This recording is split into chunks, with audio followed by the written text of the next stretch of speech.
What's up, everybody? Welcome to the CanesInSight Daily Podcast, powered by Anijar and Levine Accident Attorneys.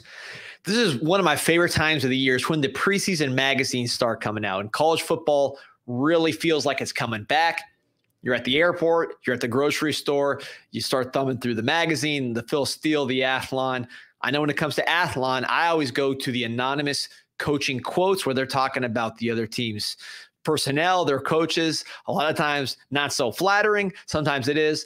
Now we're going to talk about what anonymous coaches in the ACC are saying about Mario Cristobal. A lot of interesting stuff in there to dive into. So we'll talk about that. Also, we'll go look at an interesting stat brought up by Josh Pate of CBS, where he really breaks down the prevalence of transfer portal quarterbacks. Obviously, Miami has one this year, and the stats are kind of eye-popping when you break it down. So we'll talk a little bit about that.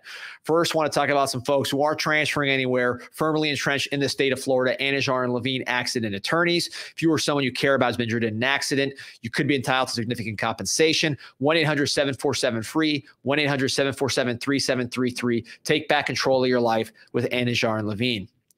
All right, Pete, I know you're on the your injured list here. Got a little bit of a sore throat from cheering for Real Madrid. Yeah, it's not sore. It just my voice, it already cracks enough. We get the comments on here about it, so I already know it'll happen a few times here today. But I'm good. I'm good to go. All right, man. Well, listen, this to me, I talked about it on the top.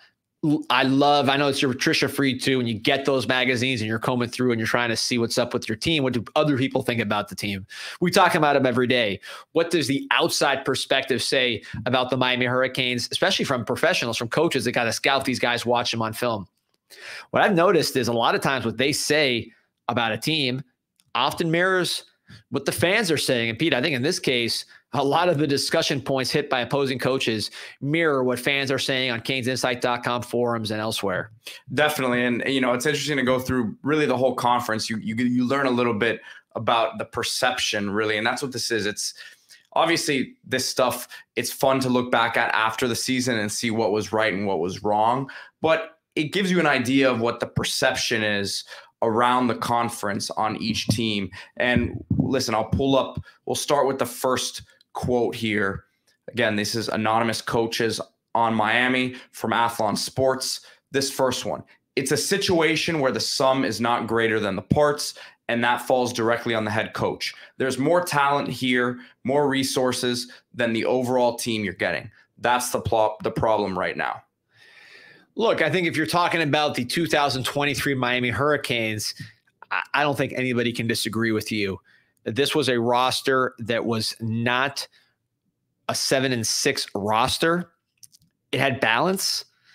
It wasn't perfect. It had, weaknesses, certainly, but this should not have been a 7-6 team. I think everybody would say that for all the struggles that Tyler Van Dyke had, and they were legitimate, and they really hurt the team in many respects when it came to the turnovers and just the overall paralysis when teams played the pass. He's not like a walk-on. There's someone who was on NFL boards before the season. So I think this situation right now is fair. This quote about the situation, I should say, is fair. So Mario has to show that whatever happened in 23 does not reflect who he is as a coach, and that this team, which is even more talented than 23, is going to have results that are commensurate with the roster. Pete, I don't know what you think about that. No, I agree with your statement. Something that stood out to me here, though, D, was it's funny how the narrative has completely flipped now. Look at the words there: more resources. If you would have ever imagined other coaches, you can go back and probably look at what other coaches and other people have said within the business about Miami 5-10 years ago. No one ever said more resources. So that, I think, was a very interesting part of the quote. Yeah, and I thought the same thing. On top of just the fact that it's unusual, I think there's a little bit of jealousy when it comes to reading these quotes on Cristobal. And I'm not saying what they're saying is not true, because, look, I think certainly with 23 season, and to a lesser extent 22, it is true, right? And fans have been saying the same thing.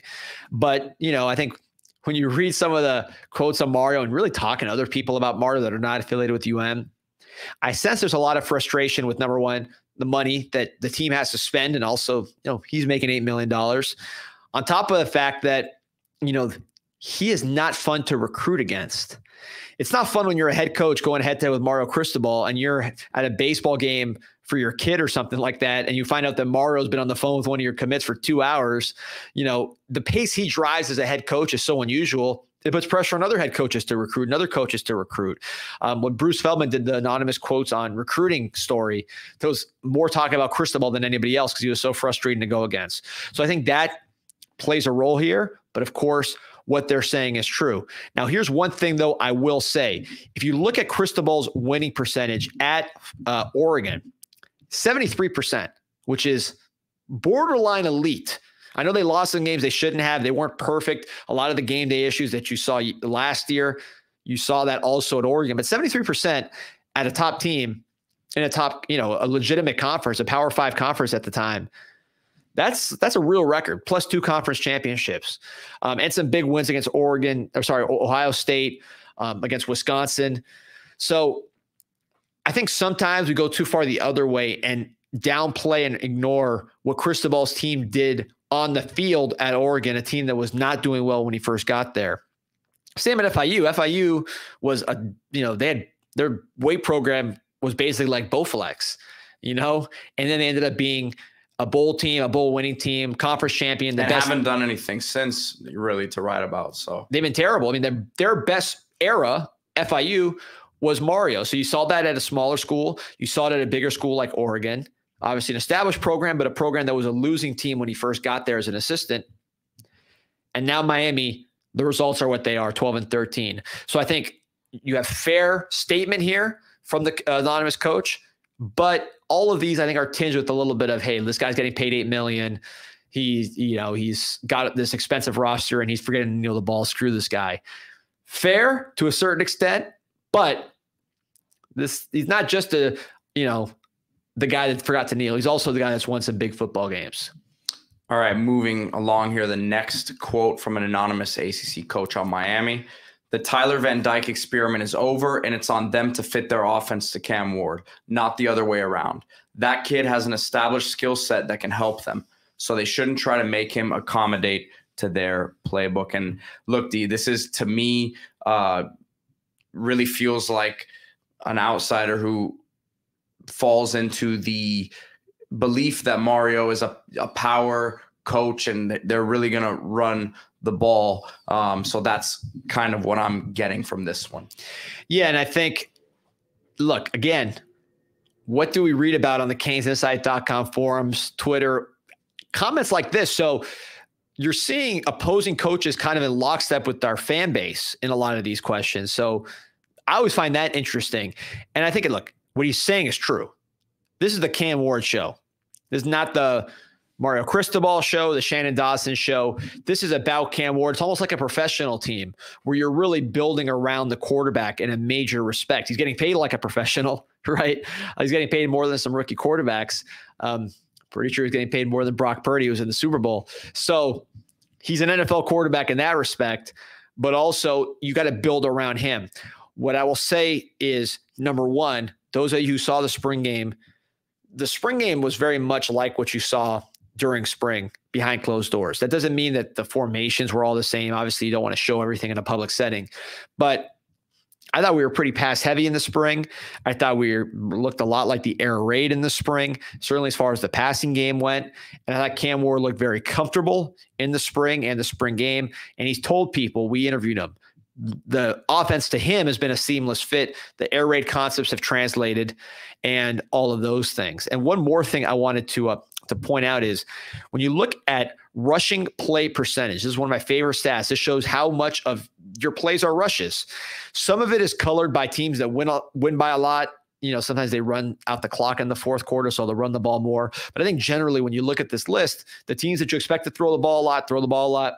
The teams you expect to run the ball a lot, run the ball a lot. Utah's 11th, right? Alabama, Minnesota, Auburn, right? Teams like that are high up in the running. Miami, Florida, in terms of running percentage, was 88th. They only ran at 49.2% of the time. So they passed more than they threw. And out of 130 teams, they were 88th in terms of running versus passing. So they were not a run-heavy team last year. They have a better running back this year with Damian Martinez, but they also have a better quarterback with Cam Ward, better receivers. So I think this ratio is going to stay roughly what it is, if not go more in the passing category. But at the same time, Cam Ward's not the only talented player on the offense. You've got NFL guys run blocking, behemoths, and you got an NFL running back. So even Cam will tell you those guys got to eat as well.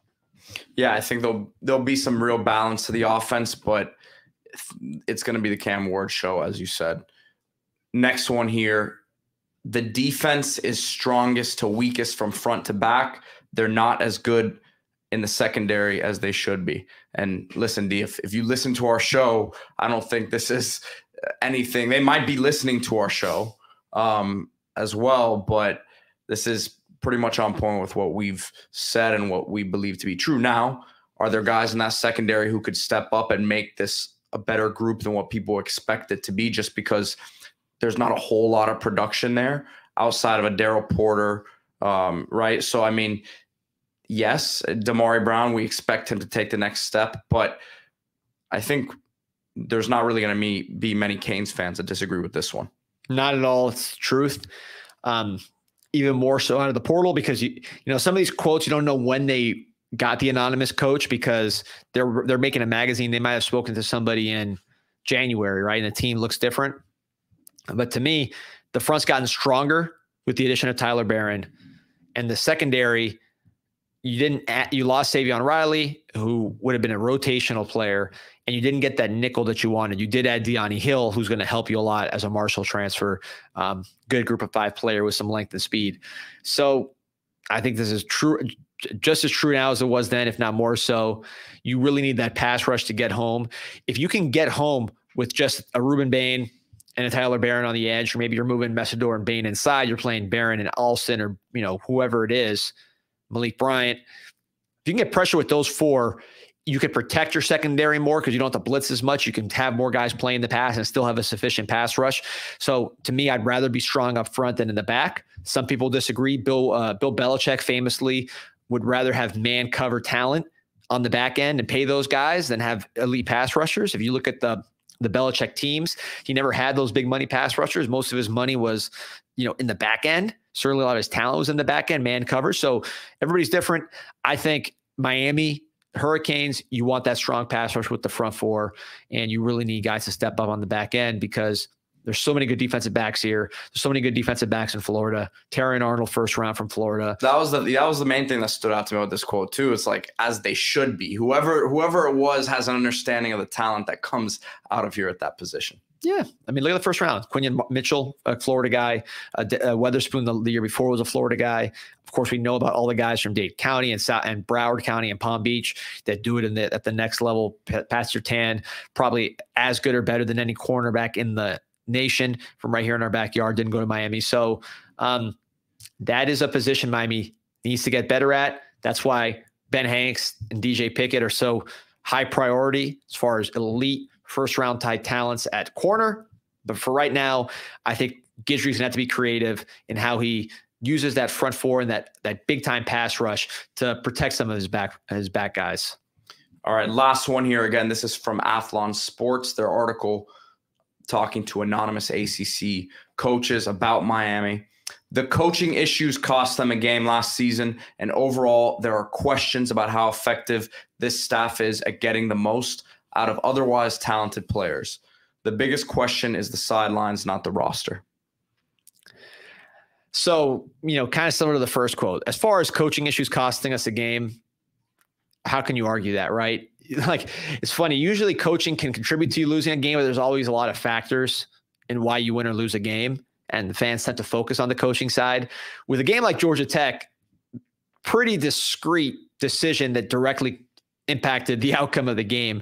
So I think that's clearly what he's referring to. And how can you argue? I think even Mario would say, listen, this one's on me. I believe he said that in the post-game press conference. This one's on me. So I can't argue with that particular quote. I think the key is the rest. He says, I think there are questions. There are questions. And you know what? There are questions. There's a lot of pressure on Mario. He's 12-13. He's making $8 million a year. I think if you're Mario and you go out and have a great season this year, you could say, listen, I went to FIU when it was a joke. I took them to their best seasons ever. I went to Oregon when they had a losing record. And by the time I was out of there, the pipeline was full and they had a lot of wins under their belt, 73% winning percentage. I went to Miami when they were bereft of talent, and now I got him back on track. That's assuming he wins this year. I think if he wins this year, he'll answer a lot of questions, and people are still going to say, oh, you're just a recruiter, you're just a whatever. And he'll be able to say, look, I've done it at 3 places. That's my resume. So I think it's a huge, huge season for Mario. And one thing I want to add, Pete, before we even dive into this deeper is last year's roster did have a lot of talent. But we just saw the NFL draft. And it wasn't like there were a ton of Canes coming off the board. So there was talent, but a lot of it was young. And a lot of the older talent maybe wasn't what it should have been. Yeah, I think Tyler Van Dyke having the season he did contributed to this perception, as well as the quote that we saw previously. But that was something else I was going to say, especially with the other the quote. Yes, it was a more talented roster than 7-6, but a double-digit season last year everything would have had to have gone pretty much perfectly, right? So yes, could it have happened? Of course, but I think, like you said, this year the roster is, there's way more talent on this roster, and a lot of that talent from last year is a year older as well. Yeah, look, I think the big takeaway here, there's a lot of questions from the Canes fan base. There's a lot of questions outside the Canes fan base, including people in the industry, about who Mario Cristobal is and who the staff is. This year is a huge, huge opportunity for the program to quiet doubters, and certainly the coaching staff to quiet doubters. So I hope it's like this bulletin board material for the players. This has got to be bulletin board material for the coaching staff, because if this doesn't motivate you, I don't know what does. Moving on here to the player side of things, which, by the way, if you like this shirt, caneswear.com, Caneswear and Davey. They got these polos. They got all kinds of Canes baseball gear, all kinds of jerseys, including one of the guys we're about to talk about, Cam Ward, the #1. You get that at Caneswear and caneswear.com. Great facility. You can sit there, post up, watch the NCAA tournament in baseball, and talk sports with some great Miami sports fans. Florida Panthers gear, you name it. They got it at Caneswear and caneswear.com. But again, shifting gears to the player side. This very interesting stat from Josh Pate at CBS, who he gets reposted all the time on Canes Social and Canes forums, including CanesInsight.com, which he does a great job, and he really does his homework. And this is a topic that I talk about all the time. I won't even go into the old soapbox about why I think Miami should really focus on transfer quarterbacks. I won't go into too bad. I may go into a little, but look at this stat. This caught my eye because it really put into perspective, Pete. 2023 starting quarterbacks by Power 5 conference. These are guys that started 50% of their games, or, they lost a quarterback to a season-ending injury. Big 12, 10 transfer QBs to starters, 71% in that league, which is a very good quarterback league historically. ACC, our conference, 9 transfer quarterbacks, 64%. Pac-12, probably the best conference in the league for quarterbacks this year, I would say without question. 7 transfer quarterbacks, including 3 top 10 picks, or top 12 picks, I should say. Michael Penix, Caleb Williams, and Bo Nix. Again, it's 58% of those quarterbacks. SEC, 8 transfer quarterbacks, 57%, including Jaden Daniels, who won the Heisman Trophy. Big 10, 6. That was the lowest one, 43%. You saw J.J. McCarthy, who was a signee, win the national championship. But you also saw Kyle McCord, a signee, not live up to expectations. They kicked him out. They brought in Will Howard from Kansas State and kind of went the other way at Ohio State. Power 5 total, 40 transfer quarterbacks as the true starter, 59%, the majority, and really the clear majority there. So, Pete, what's your takeaway when you look at these numbers?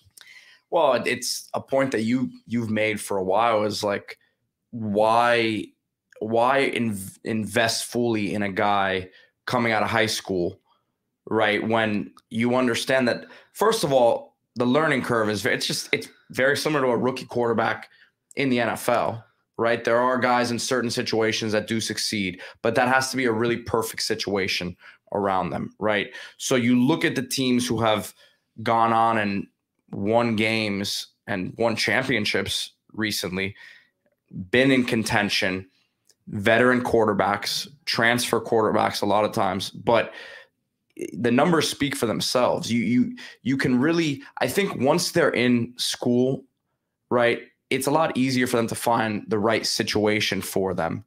You kind of see the vision a little more clear. For whatever reason at the previous school, things didn't work out, and you can kind of find that fit. A lot of those other guys who don't make it just kind of get weeded out as well.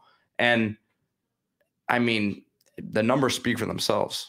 Yeah, and one thing I want to point out here too is Miami got Cam Ward this year. That's top of the market. This guy's an NFL pick. He could win the Heisman. He's one of the best players in the country, and you're basically plug and play.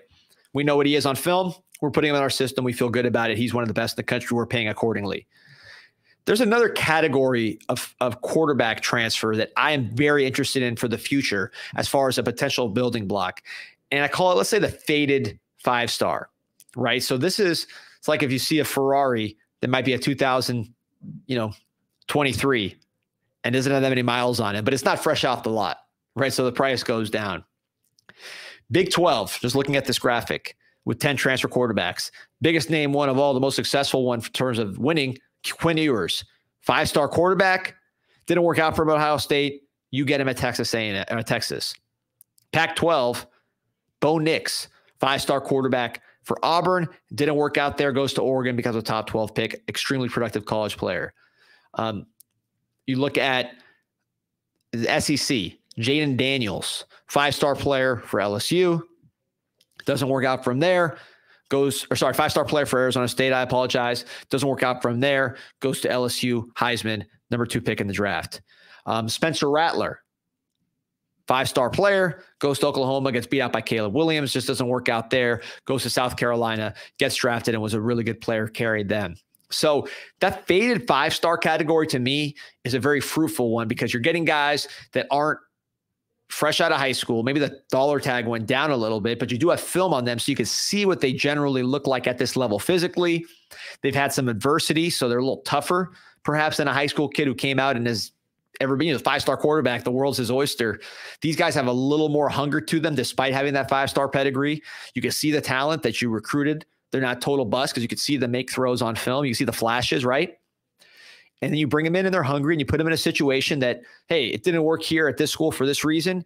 Our situation doesn't have that problem. We have an offensive line or whatever it is. He'll fit better with us. And then you bring him in.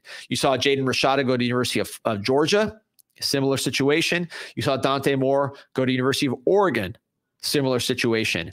So Miami, if they don't feel the quarterback of the future is on their roster now for the replace Cam Ward, this faded 5-star market, I think, is very interesting going forward. Yeah, and I mean, you said it a little bit more eloquently than I did in terms of like these guys, certain guys will weed themselves out. There's a lot of these high-rated guys that they get to campus and they aren't what everyone thought they were coming out of high school, whether it's maybe the talent isn't what they thought it was, maybe the character, maybe they get in trouble, whatever it is, right? And it may not even be trouble, but in terms of in that locker room, they don't hold that sort of cachet, right? So to me, it just becomes a lot easier. The evaluation process becomes easier in terms of bringing one of these transfer guys in as well. Yeah, no question. That's the beauty of the portal. You could watch college film. Even if it was Dante Moore and he didn't start the whole year, you could put on college film. Jaden Daniels, Bo Nix. These are guys, and you go back, you see how it turned out, and you say Bo Nix was, one of the most prolific passers in the nation, Heisman candidate, 12th pick of the draft. Didn't feel that way at Auburn, but that's film you could watch from the SEC. I am sure Oregon saw the outlines of what they needed to run their system on that film, good on good. Jaden Daniels, a lot of film. He played a lot. He played early. You could see what he looked like, the flashes. Hey, this is what he needs for success. This is where he struggles. So that ability to evaluate guys with college film, grown-up film, I think is a huge, huge differentiator, even if it's a guy who hasn't played as much as a Cam Ward. Even as just someone who's played Dante Moore, a few starts here and there, it's a lot easier to evaluate. All right, D. Well, wrapping things up here. Again, like this video, subscribe to the channel. We appreciate all the support that you guys have been giving us lately. I think we'll be doing our live show tomorrow, D, as we normally do during the week. Of course, if news breaks, right, we'll be bringing you guys whatever news it is. But stay tuned. If it's not tomorrow, D, correct me, but we'll be doing it in the next day or two here for sure, as we do every week. We have our CanesInSight live show. Yeah, one last thing I want to mention, CanesConnection.com members, we are doing a private insider chat on Thursday. It's going to be the freshest information on last weekend's visitors, this weekend's visitors, and recruiting in general. It is going to be the freshest info you could possibly have, most direct, most accurate, and non-public setting. So you get it most candid in that setting if you are a Canes Connection member. If you're not, sign up using promo code CIS for access to the Zoom. You get 20% off your first month, and you're contributing to a cause that is bringing us recruits and helping us, talk about this caliber of athlete. So those who support Canes Connection, appreciate you being part of the solution. If you're not supporting us yet, join the team. Be a booster. Wear the hat that Pete's wearing. CanesConnection.com. Promo code CIS, 20% off and access to private Zoom Thursday. We'll send around the replay for those who can't join us live at 8. And we'll be doing that all summer, man, and into the season and until the wheels come off. So Canes Connection, support. We appreciate you.